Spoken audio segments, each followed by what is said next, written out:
I'd like to share my experiences last week. I think they'd be helpful.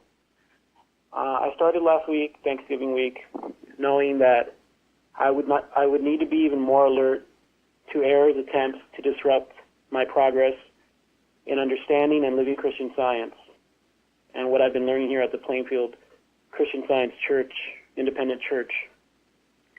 This came from past experience whenever the Thanksgiving holiday came around. It's also the week that the Christian Science Bible lesson focuses on animal magnetism, the term used to describe impersonal evil that will attempt to disrupt any good that is going on. The Monday when I would normally begin reading both lessons came, and I gave in as a suggestion to sleep in just a little longer.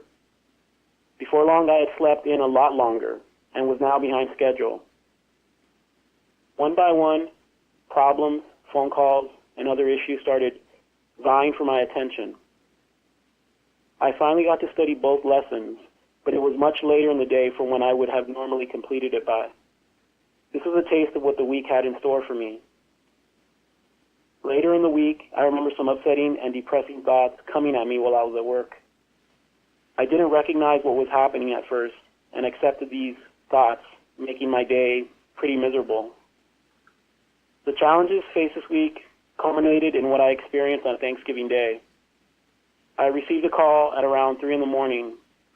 A close family member called me and alarmed me when she described what sounded like heart attack symptoms. I offered to take them to the emergency room, but they instead asked for prayer. All these fearful thoughts started to rush into my thinking, but I told myself I wasn't going to go there. So I began to work as best as I understood.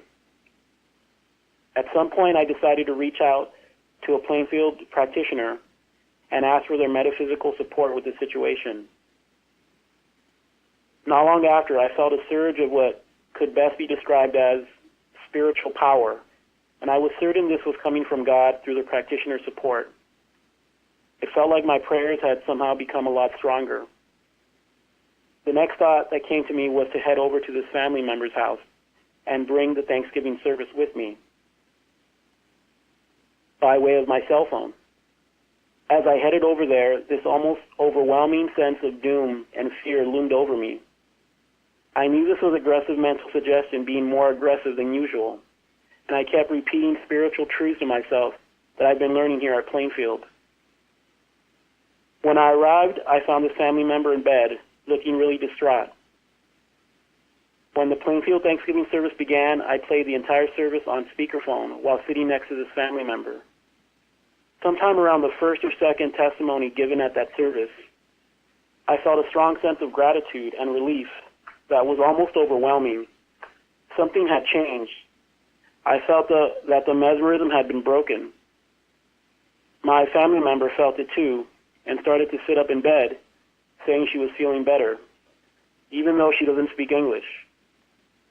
As the day went on, this family member's condition improved, so much so that by the end of the day, she was up doing her usual routine that evening. There's a footnote to this experience.